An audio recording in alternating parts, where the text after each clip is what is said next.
I think it's easy to get caught up in execution when you have the funds. You're thinking about the best EP, you're thinking about the best sound designer, the best color grading. If you say had the $100,000 production, everyone knows the recipe for that. Like that's gonna look beautiful, it's gonna sound beautiful. When you have the $10,000 limit, that's when you're forced to put concept first. I think concept is different than execution, and when you have a limited resource to work with, you put all your eggs in the concept basket because it's free.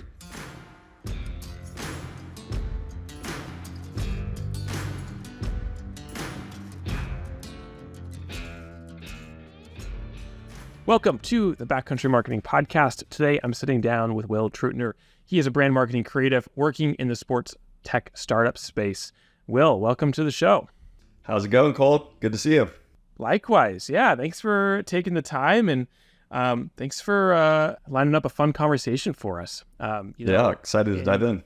In the creative world, I think you and I both get really excited about like great concepts and great creative and pulling productions together and all of the headaches and the fun times that are had along the way. But I think it's easy, and we talk about this on this show sometimes. We talk about, maybe the lack of creative inspiration or the challenges of actually developing really solid creative in kind of this outdoor, sports world that we work in. Frankly, it's difficult to develop good creative. Good creative takes time, it takes resources, and as easy as it is to kind of poke fun, I think, at some of the creative that gets produced, I think there's oftentimes a very good reason for why that is. And Will, I'm excited to bring you onto the show to talk about, in a world of constraints and in a world of budgets and timelines, creative can't always be maybe what we want it to be, but there are ways to still make it effective, to still make it good. Maybe we just have to approach it a different way or kind of reset our expectations. And so we're going to be talking about how to develop creative in the real world with budgets and with timelines. And what a better person to talk to than you. So Will, why is this something you're passionate about? Or maybe not passionate, but why do you think about this? Yeah, sure.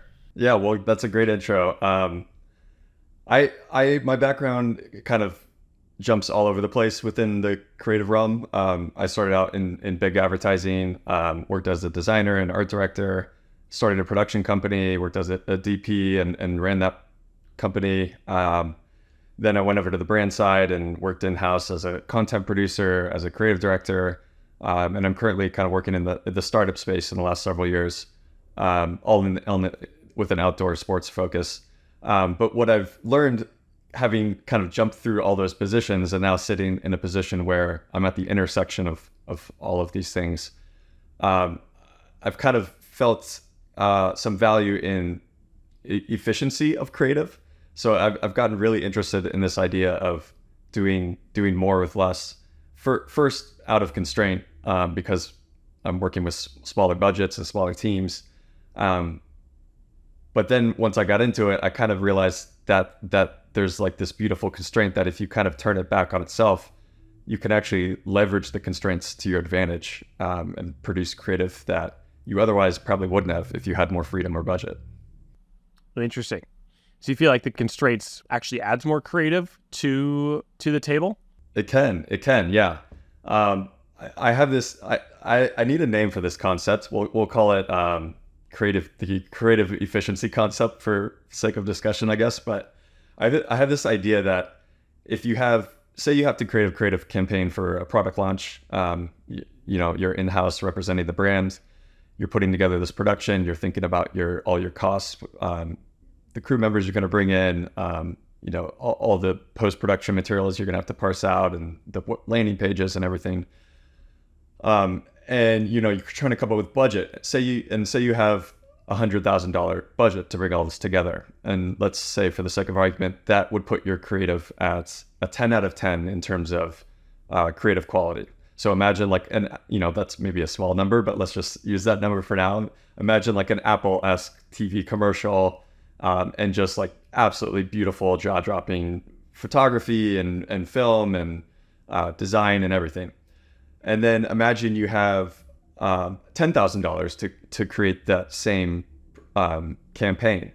Obviously, you're not going to have a 10 out of 10 in terms of quality, but I would argue you could get up to maybe 7 or 8 out of 10. And so when you look at the efficiency of those dollars spent. There's sort of an arbitrage to be had. If your focus is, of course, on delivering the best creative, but if there's a macro level above that, which oftentimes in my role there is, which is make the company profitable or build the company as quickly as possible to get sold. These are the goals in the startup space often. Then there is this arbitrage to be had that you all of a sudden your $10,000 production is going to have a bigger business impact for the brand than spending $100,000 when you analyze it on a per dollar basis. And I think there's a bunch of reasons for that. And they're all kind of efficiency concepts, a lot of Tim Ferriss type thinking.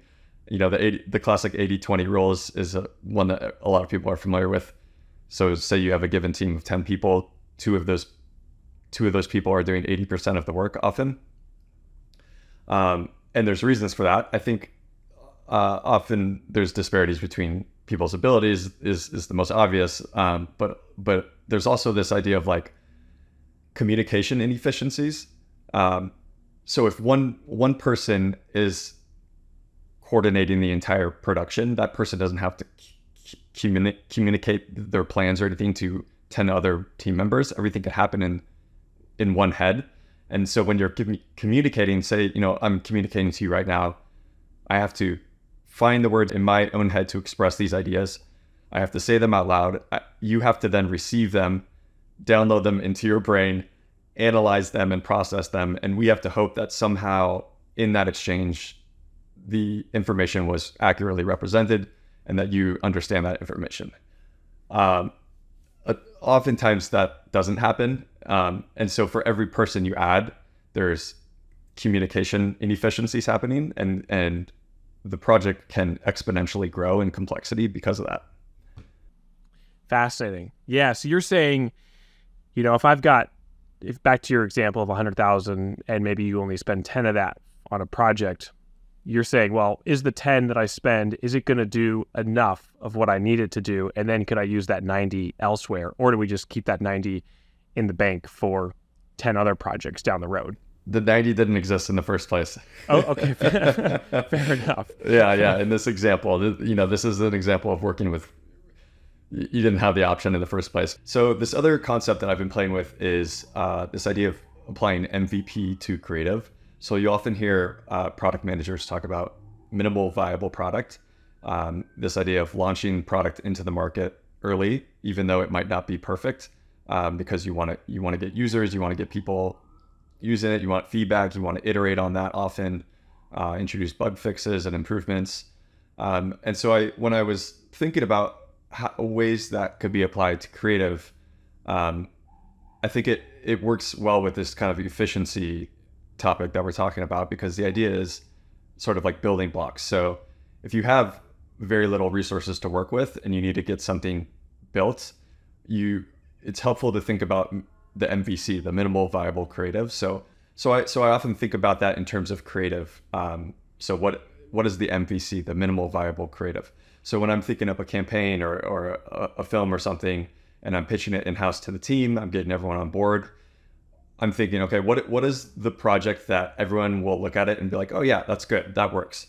And then it's building blocks on top of that. So the idea is you never actually settle for that, but it's a way to establish some footing on your project, and it's a way to manage constrained resourcing. So if you can come up with an MVC that's 80% of your budget, for example, that's half the battle. And then you can use that 20% that you have in your mind to kind of build on that and iterate it and push it further. It's also just, I feel like it's very tangibly effective when you're trying to build something. It's kind of like sculpting. You want to start with, it's hard to just paint a white canvas. So if you start with something that works and that people agree is of value and it gets the job done, it's much easier to iterate and build on that and tweak it than it is to just think about, all right, how do I make the best thing ever with this small budget that we have to work with? It makes sense. I mean, I think that's kind of just a good approach to creative projects in general. I can't remember if I was telling you this or someone else, but there was this task that I was reading about this, this photography professor challenged half of his class to go out and try to take the very best photo that they could. And they were given, like 3 shutter clicks. And in 3 shutter clicks, they had to sculpt like a perfect photo. The other half of his class, he sent out and said, take as many photos as you want, and then let's come back at the end of the quarter and let's evaluate. And it wasn't much of a surprise, but the students who had been out in the field snapping away, taking average photos, quickly learned like what makes a good photo, and they were able to produce significantly better photos than the students who just set out to create the best photo. Right. So yeah. I like this approach. What I'm curious about, go ahead. Yeah, well, it reminds me similar example here. Like it's the beautiful constraint idea, which is like if I gave you a white piece of canvas and I said, paint me a beautiful picture, you would end up with stick figures. That'd be really hard. But if I said to you, here's a blank canvas, paint me a beautiful picture that is in different shades of blue and it has 3 circles in it, and you can only use this brush. Like all of a sudden you have boundaries to work within, and you can start to, it's a lot easier to come up with ideas that are 3 circles in blue with this brush than it is to just look at a blank canvas and create a masterpiece. Yeah. And if I was painting, you would be sorely disappointed with what I gave you. Yeah. So I'm curious to kind of stress test this idea of 7 out of 10 versus 10 out of 10 creative. Because I just 2 of the last episodes we've done on the show have been about something similar. And I was talking with Kevin Knudsen. He's an art director at Eddie Bauer. And for folks who are listening to this episode, I'd recommend you go and listen to Kevin's episode, because we were talking about brands being concerned about taking risks on media and content and stories, and the potential downside of that lack of risk. And as he was saying, like that lack of risk can bring brands all, like content fills the middle. Like there's nothing really on the outside. There's nothing really pushing the boundaries. There's nothing really that stands out. And so I'm curious, we're talking about 7 out of 10 versus 10 out of 10 creative. In the back of your mind, do you think about, well, does this truly stand out? Like, is this really good? And I'm curious, I know there's constraints to everything, but how do you think about the content that you're producing and the creative that you're producing and how it stands out in the world versus maybe those are different expectations and different goals than the internal goals of what the content needs to do. But I guess that's something I'm wary of, is like absolutely creating stuff that stands out, Yeah, no, it's the constant dread of being a creative in the digital age is you have access to examples at your fingertips, but by nature of that, everything ends up looking the same because everyone's looking at the same inspiration, especially in the outdoor sports space. Everyone is referencing a lot of the same work. So it is a constant challenge. I would argue, though, that putting constraints often leads to more unique ideas and concepts. If you say had the $100,000 production, everyone knows the recipe for that. Like that's gonna look beautiful. It's gonna sound beautiful. But when you have the $10,000 limit, that's when you're forced to put concept first, and it's not about execution. I think it's easy to get caught up in execution when you have the funds. You're thinking about the best EP, you're thinking about the best sound designer and the best color grading, and that's all amazing and important. And that craft is I have a lot of respect for people, that can pull together such beautiful piece of work. But I think concept is different than execution. And when you have limited resources to work with, you put all your eggs in the concept basket because it's free. So, I when I represent a brand in-house, that's not a cost. That's not an out-of-pocket cost. I can spend 3, 4, 5 days just thinking only about the concept. Whereas if I had the budget to sort of outsource that, I probably wouldn't do that. And I would probably outsource that out to a production company who may not be, focused on, they may want to be producing the sickest sound design piece for the specific use case they have in the portfolio in the following month. Like there's always some other motives when you start outsourcing things. And I think the more you can own in-house, back to the efficiency of communication thing as one piece of that, like the more you start parsing things out to other people, the less control you have over it. But the more you have it in-house, the more it's you can manage the cost of it. For every step it gets removed from the person that's leading the project, the costs balloon. So I'd love to share a work example here to kind of like paint some light on what I'm talking about, because it's all kind of theoretical, but maybe if we can let's do it. Put some pen to paper, I can kind of explain some of these concepts better. Yeah, so Will, I think you're pulling up a couple example spots of things that you've produced.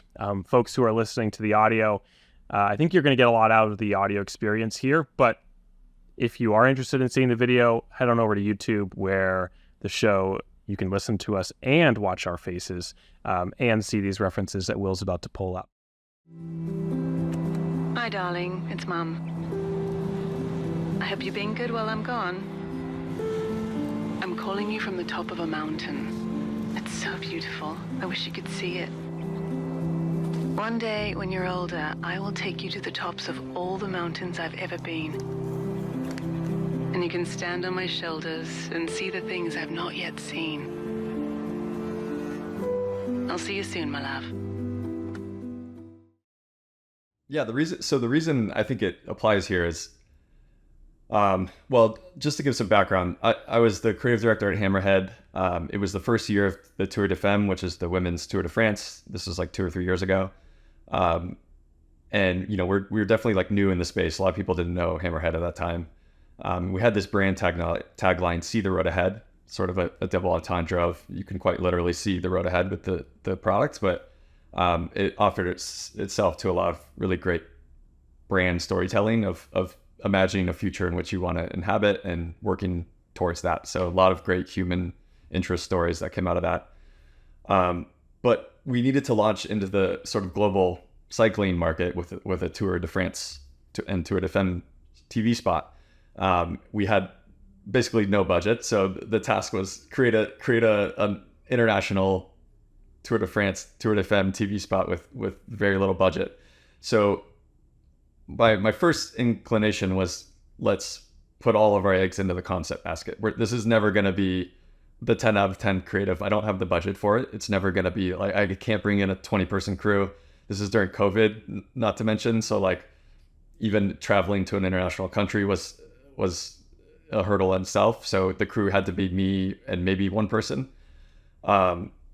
So the idea was like, okay, if I put all my eggs into the concept basket, I will absorb all the upfront costs of the creative integrity of the piece, and then I'll figure out the logistics of getting it shot and getting it done. I started shopping this concept around internally, and one of the gals on our team had just got back from Girona, and she had met serendipitously on the steps this female cyclist, Kira McVitie, who you saw in the commercial there, whose mother actually raced bikes back in the 80s, and by some chance had a very identical life story to the one that I portrayed in the film. So we had our character.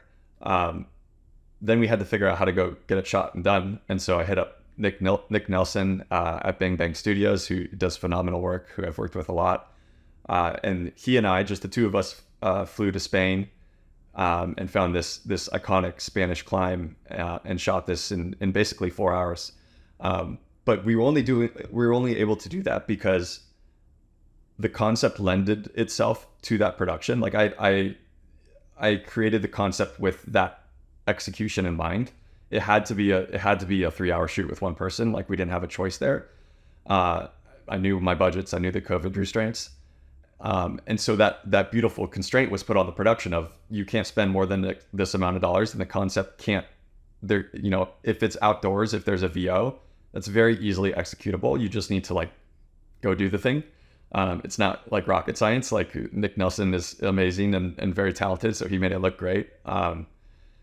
But if that concept wasn't there in the first place, like if there was an indoor scene, or if it wasn't VO, we had to bring a sound person, or like all of a sudden those costs start ballooning.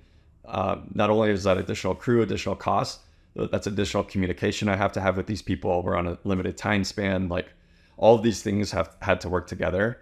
The point I'll emphasize again is like that's all because it was designed that way, is because we had a small budget And I think the creative really like sang in the end, like, I don't know if I necessarily would have taken that direction if I had $100,000 budget to produce this campaign.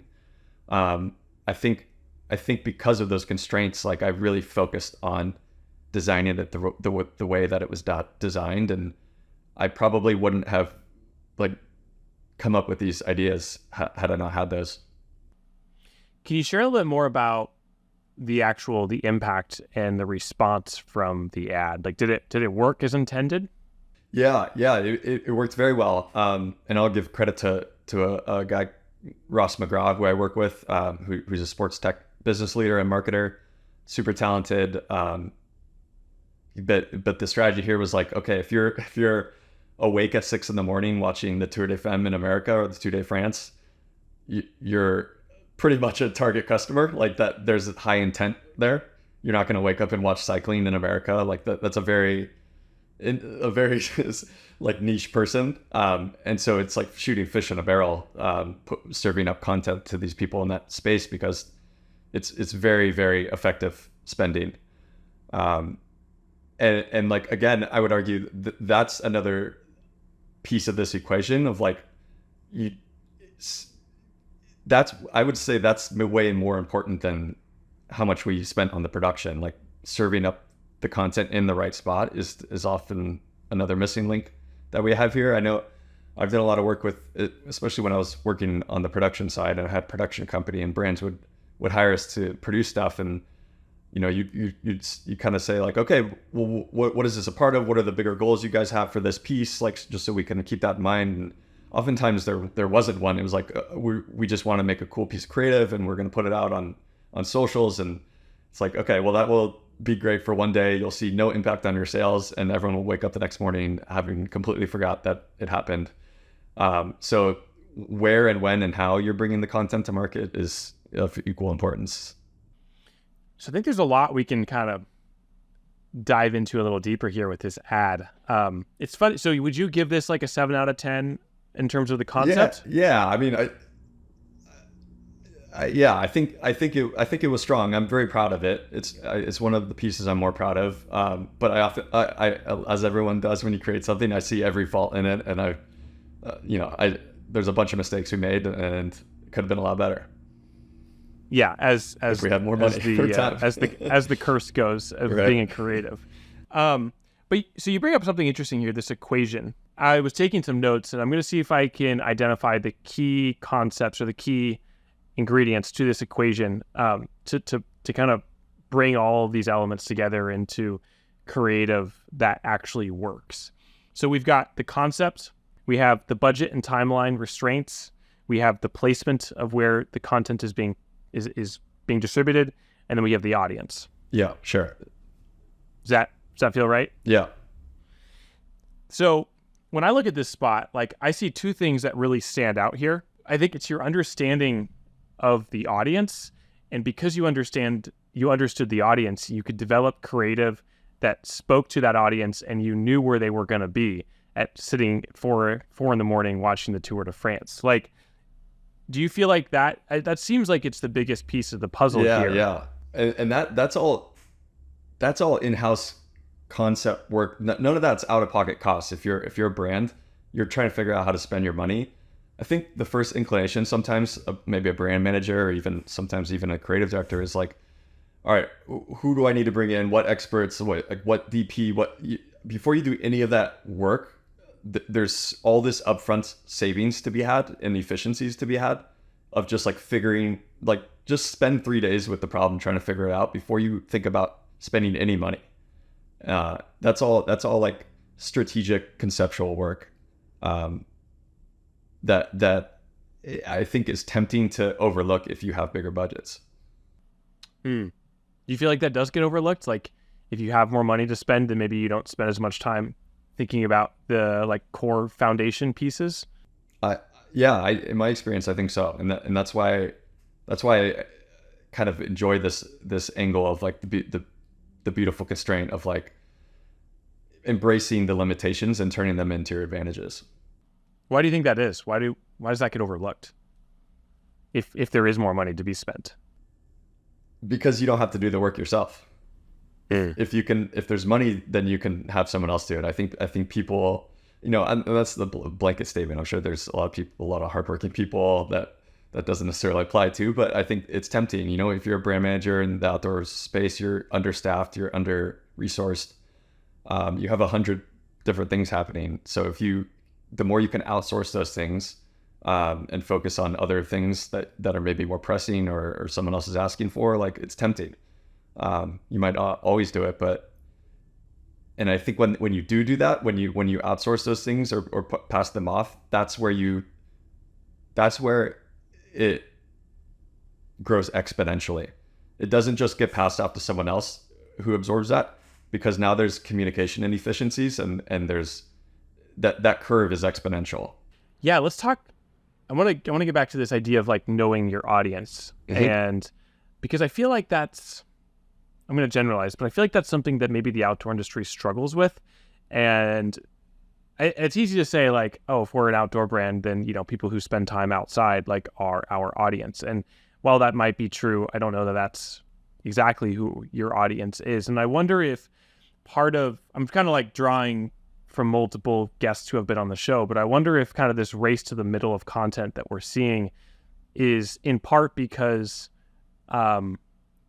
we don't know who our audience is. And so we don't know who they really are. We might know generally who they are. But if we don't truly understand who they are and what speaks to them, it's extremely difficult to develop creative that speaks to them and works with them. Yeah. I mean, it's important. I personally have taken like a immersive journalism approach in the last few years of my career. There's a guy, Michael Pollan, who he did that show Cooked on Netflix. He does a lot of great journalism, but his whole approach is like, if I'm going to do a show about cooking and the history of cooking, before I do anything, I'm going to spend a year becoming a chef. So this idea of like, if you live it and learn it, then you can communicate it best. And so when I started working at Hammerhead, I bought a bike and started riding 100 miles a week. And now I'm focusing more on running, and I'm running ultra marathons in my free time. Like, when you start doing that, you become the customer, especially if you're new to it. I think there's a great advantage to being new to sports, especially in the outdoor space. You have a lot of sport veterans working in these. It's a lot of times it's like athletes that have retired and have started working at these companies, and a lot of people have been living and breathing it for years. But coming in with a fresh perspective to a sport, and going through that process of discovering it and running into the barriers and knowing where decision points are and where purchase points are in the mind of the consumer that you're selling to firsthand is hugely beneficial. Can we talk a little bit about your creative process? I'm curious how you maybe start at like a 5 out of 10 and then kind of incrementally turn that into a 6 or a 7 along the way. Because I think we all have a lot to learn about how can we improve the ideas and concepts that we have. So can you kind of share with us, like, what is your process? Is it just kind of madness and you come up with ideas in the middle of the night? No, there's definitely some framework to it. I think obviously, like, identifying the limitations as the drum that I've been beating this whole time is hugely important. So is it money? Is it athlete? Sometimes the campaign is like it's centered around a partnership with another brand, or it's centered around an athlete. So like that's your starting. I think this idea of like building blocks is what I always come back to. So like start with the easiest, smallest resolution problem. It has to be with this athlete on this date. Then all of a sudden, like, you're tied to, you have a lot of other things are figured out. Then the time is, the date is figured out, the lighting, maybe you don't have a choice. Maybe it's midday, maybe it's afternoon. Figure out what things can't be changed that you have to work with, identify those. And then it's like conceptualize after that for me. Then it's like, all right, given those constraints, what are some cool, interesting ways we can put a spin on this? What are some things that haven't been done? I think borrowing from other industries like fashion or, going outside the outdoor space into music or, I kind of agree with this idea that nothing's original anymore. But like one of my first creative directors told me that creativity is a combination of two existing things. And I think that becomes more and more true the more we've progressed here with everything. Is like, yeah, maybe there were some novel things a few thousand years ago, but now it's just taking two things that exist and combining them. So if you can take like some cool inspiration you saw in the fashion world and marry that with running, I mean, that's a very obvious example. The running industry has been doing that for several years now. But you get the idea of what I'm saying. Then you can start iterating on that, and then it's built beyond the original building blocks. Then you have your MVC. You're like, okay, this works. This is a thing. If I took this to my team, I would not be embarrassed. They would be like, okay, yeah, this is great work.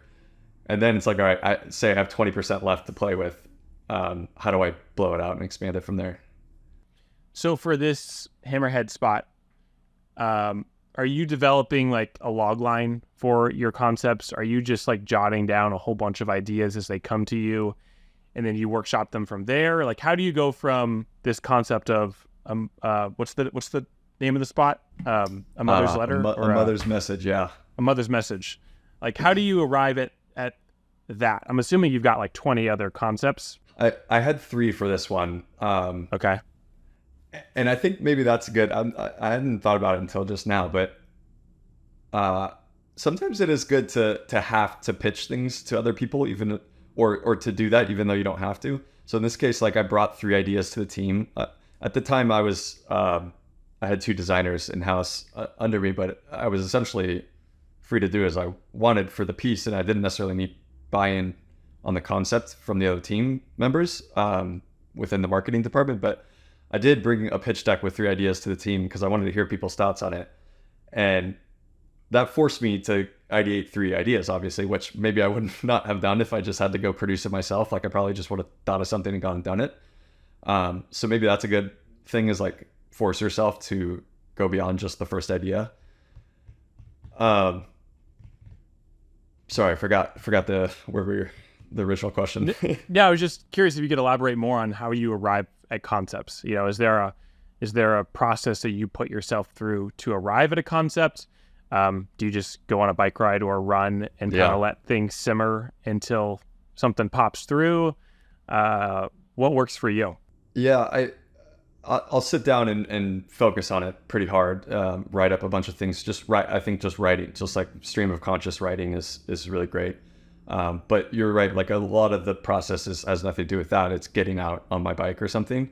All the best ideas are come to, I think, me and probably most people when you're in that flow state of doing your sport or whatever it is, like not work related.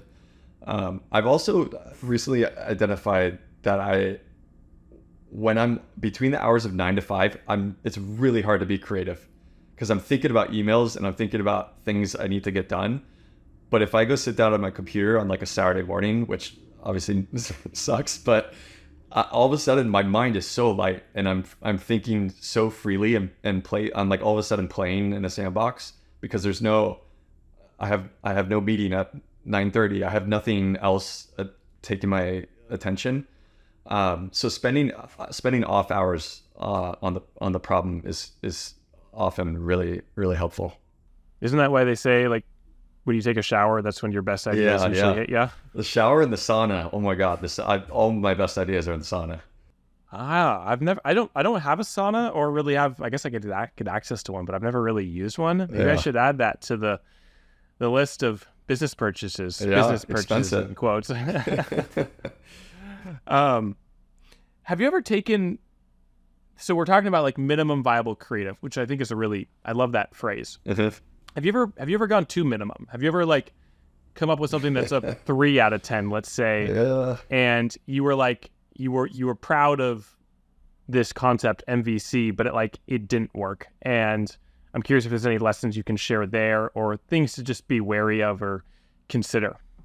Yeah, it's just like tell the truth always to yourself. Most importantly, it's easy to tell the truth to other people, but when you're lying, it's a lot easier to lie to yourself. And what I mean by that is like if you're telling yourself like, oh, this is the MVC and I pushed it, and deep in your heart like there's kind of a sinking feeling of like, oh, this actually isn't my best work. Try to avoid that.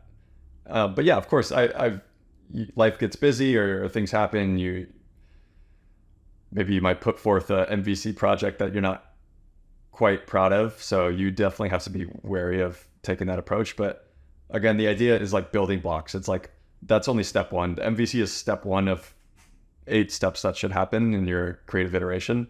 So it's not like an ends, a be all ends to the project. It's just like the first step, a way to like take a really scary project and make it a lot more approachable. So what would you do if you had 100 or 200 or 300 grand?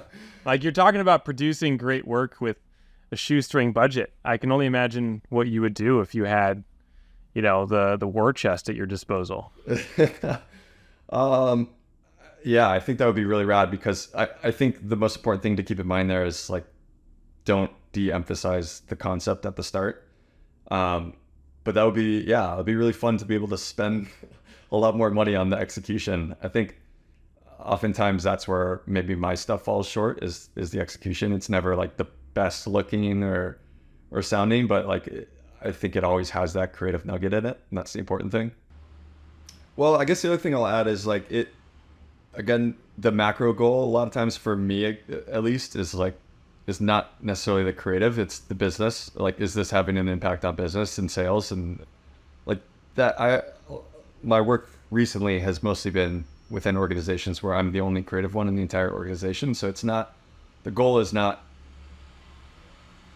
do the 10 out of 10 best creative, although in the back of my mind, that's my personal goal a lot of times. Like, the goal for everyone else concerned is this making an impact on the business? And so a lot of times I'm measuring the work with different metrics than maybe say a lot of creatives probably listen to this are.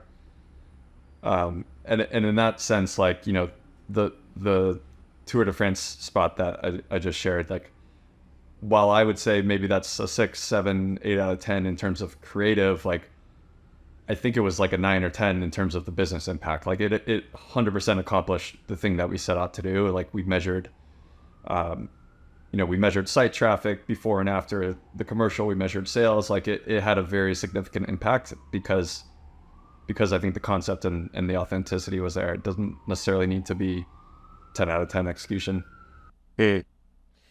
Yeah, the way you phrase that is like, it seems like creative goals and business goals aren't always aligned. Yeah. Which is an interesting concept to kind of dig into. And I feel like creatives sometimes get a bad rap where, a client shows up and says, "Hey, here's a brief, go make this thing." And then creative goes off and does something that looks great and is artistic and whatever, but it doesn't actually move the needle. Yeah, right. Yeah, I think that happens a lot with production companies when a brand manager will hire a production company, because I know this because I ran a production company for a while, and it's very easy to get your motivations mixed up when you're working, on especially just on a one-off project if you don't have a long-standing relationship with the client, because of course you want to do the best work for the client, but that's assuming the client told you exactly what they wanted or needed. And that's very rarely the case. Oftentimes they're not even sure. So there's that. And then assuming they did translate to you exactly what they wanted and what the business needed, for you to put that as your only consideration in terms of like how you're producing the content is not always the case. I know for myself, for example, like when you're running a production company, you're also thinking about, I really, really want to hire this colorist on this project, or I need to have a sound designer on this because my portfolio of work is really lacking in that area. So I really want to build that. Like, you have 100 other different motivations that you're focused on. And so you're not necessarily like, the business impact is often at the bottom of the priority list in terms of when the content actually comes down to getting produced on set, in the field. Like, that's not even on anyone's mind. And again, like, going back to my original argument of like, the more people you introduce, the more that's going to start happening. If you have one person or two people on a set and one of them is representing the brand as the brand manager or the creative director, like, there's no communication inefficiencies. There's no gaps for that stuff to fall through. And so you can get really efficient with the money that you're spending. I hear you say that, and part of me cringes because I'm like, gosh, like production companies and like we got to do better if that's really true. Like if that's the do you find experience. I mean, how do you feel? How does that strike you? Do you find yourself juggling priorities sometimes, not necessarily in the best interest of the client? Oh, I'm sure it happens. Like it has, you know, I'm sure it inevitably happens. I think though, I hear that get talked about. And I guess when I think about like the process that we go through when we work with clients, like we spend so much time like building a brief and articulating goals and articulating all of the elements that are needed to make a project successful that I feel like that kind of defines, like that gives us, as you're talking about, the constraints that we need to then develop something that fits within those constraints. Yeah. But I can't, I mean, there was a time when, I mean, this is a few years ago when we would just try to go out and produce work just to make it look good. You know, we were like, oh, we really want to like get this cool dynamic car shot. And maybe that wasn't best serving, but that's what we wanted to yeah, do. Exactly. So I think there was, you bought a new piece of equipment and like you're going to use it on that shoot, regardless of what anybody says. Like you've made your mind up, so you're gonna like. Yeah. There's all sorts of things that come in, and that's great, you know. But like, it's just important to keep in mind. Yeah, so I think we were there. I think we did do that for a while, but as the company has grown and matured, like we really try to take a problem first approach, and that's just trying to articulate needs and all that good stuff. I've appreciated this conversation. I think there's a couple things that stand out here that I want to take home and kind of think about, and I'll reiterate them for the audience.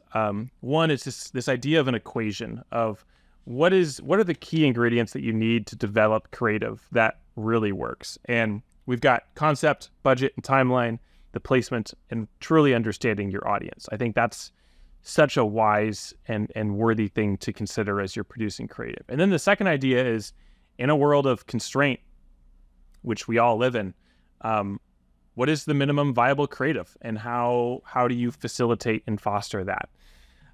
Will, is there anything else that you want to leave the audience with before we sign off for the day? No, I mean, I guess implied in this whole discussion is that you the assumption that you have someone on your team that can kind of like assume all these roles at once. Like I happen to have a background that touches on all these things, so that's why for me it comes naturally to like be at the intersection of all of them, and this idea of the efficiency of like keeping things small. But I understand oftentimes like you may not have that resource on your team, and so I'm not, you know, maybe it doesn't apply so much in that scenario, but maybe it is something when, you know, thinking about building out teams like that, reframing the thinking of like needing all the different pieces, and instead having someone that maybe isn't specialized in one area but understands how they all come together.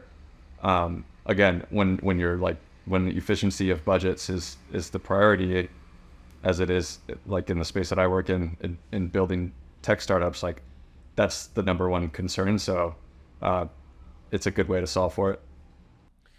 That's a great point. And maybe if you don't have someone internally who can do this work, if you do find someone out of house to help you, maybe just consider some of these concepts and share them with the folks that you're considering hiring. And if they're receptive or on board, or maybe that's part of your decision-making process also, is just trying to evaluate how they approach some of these problem-solving issues. Will, if folks want to find you, if they want to check out your portfolio, see some of the things that you've been up to, where can people go and find you? Yeah, WillTruettner.com is my website, and you can find my Instagram, LinkedIn from there. Instagram is Willie_T, T-E-E-E, 3 E's. But yeah. Amazing. Well, I want to thank you for taking the time. Thanks for sharing your thoughts and ideas. And I'm excited. When you get the $100,000 or 200 grand, let me know, because I want to see what you're making. Cool, man. Excited. Thanks for chatting. All right. Have a good day. See ya.